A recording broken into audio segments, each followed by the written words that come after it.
I was so locked into the moment, so locked in to what I was doing, and I loved it so much that I didn't need a break to stop eating. I didn't need a break to rest. I didn't feel tired.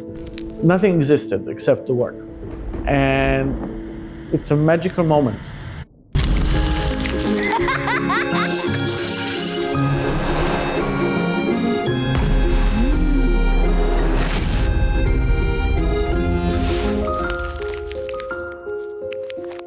I work a lot and I work hard and I work for long hours, but it never feels tiring. Never feels that the work is the problem. The work is never the problem.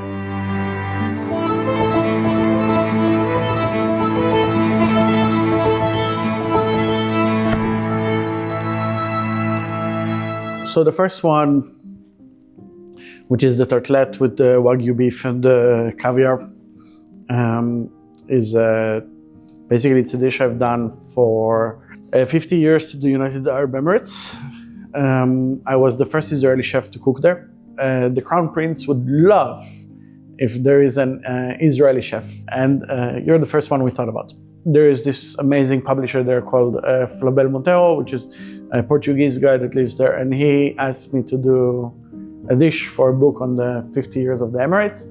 And I thought of, the original idea was a camel dish, like a camel tartare, with the caviar and basically in the tartlette. And basically the idea was that the camel and the caviar are basically everything about the Emirates. So between the desert and the sea, this nomadic background and luxurious present, like this whole story of the Emirates and like poor and rich and all this mixture.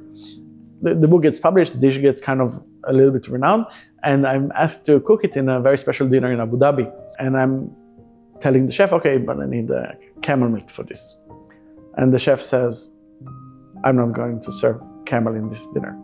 It's like this high-end gala for like dignitaries and heads of state and stuff like this. I'm not serving camel.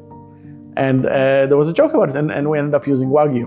And it was like this, I remember this email, it was like kind of this back and forth. And I was like, the whole idea of the dish is the camel and the sea. And he said, what's wrong with Wagyu? Like, Wagyu is very Dubai. And I was like, yeah, okay, let's do Wagyu. And this is, it was a really a very key moment in my career.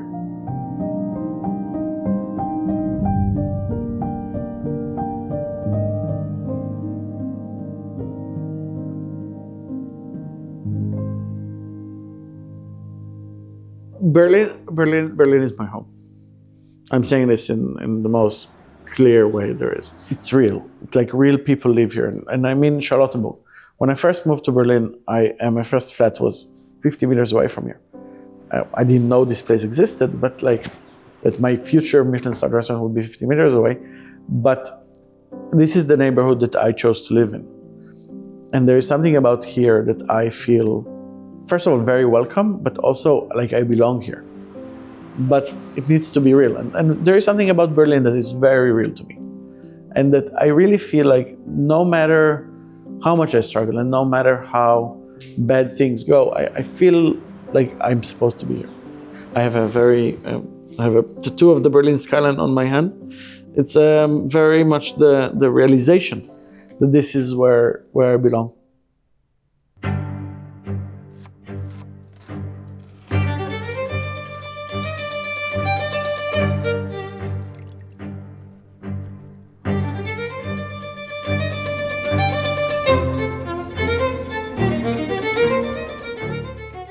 The second one, which is the grouper, is probably my signature dish.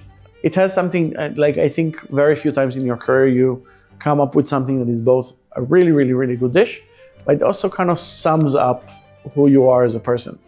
And for me, this is the dish. So my background is mostly, I would say, either modern French or classical French. In terms of, it's not the restaurants I've worked in. I would say education. And then basically I'm from Israel. I live in Germany. A lot of what my kitchen is about my travels. So when I started cooking Levantine food, one of the first places where I showcased it was a pop-up in Hong Kong, where the XO sauce comes from. So you have basically the XO sauce and the unripe wine grapes, which come from the Levant. The techniques are mostly French. The fish is a Mediterranean fish, which is like my thing really with my career, starting in a fish factory and my love for basically fish of the flavors of fish where I come from and not the Northern European tasting fish. And it's just a dish that basically sums up who I am as a person. And it's served every spring menu in Prism because of the seasonality of it. But it's served throughout the year in my restaurant in Tel Aviv. And it really is like probably my signature dish.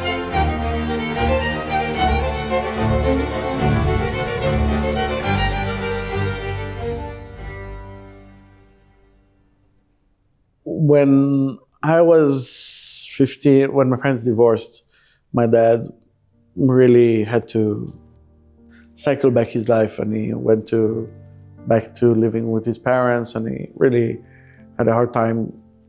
He borrowed money from his sisters to take me to a fine dining restaurant in Tel Aviv. That was my 15th birthday, the restaurant's 15th birthday. It was really funny. It's this iconic place in Tel Aviv that doesn't exist anymore, but it was the first French fine dining restaurant. White tablecloths, bar in the entrance, sit you at the bar, offer you a cocktail. Obviously I'm 15, not a cocktail. Take you up the stairs to the restaurant, sit you, amuse-bouche, petit fours, white tablecloths, the whole shebang. People say fine dining is dying, like that people don't want fine dining anymore. It's the funny thing is that this experience is so imprinted in me. For me, the things that I remember from that restaurant is I remember everything about the experience. And I think that this is something that will never die.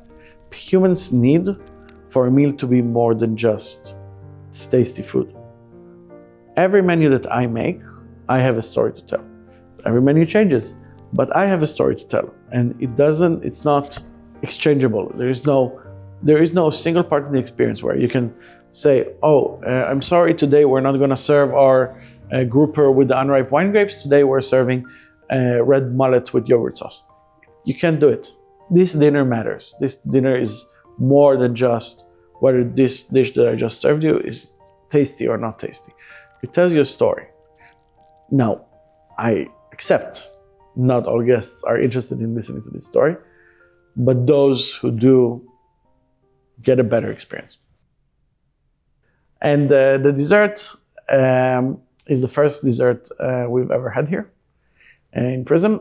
We started with the idea that we want to do milk and honey as a biblical theme and Levantine thing, and it became the whole camel milk ice cream, and it kind of developed from being a pre-dessert with truffles on it to not having truffles on it to being I think it's kind of me maturing. Is me understanding that I don't need to put truffles on something to make it special. It's special enough as it is. And it's one of the few dishes that I do go back to over and over again. It's always kind of, it's a good marker for me of how I matured or how I've grown or how I've developed in the past year. Whenever I go back to it, I see the progress I've made. So it's a really fun feeling to do that.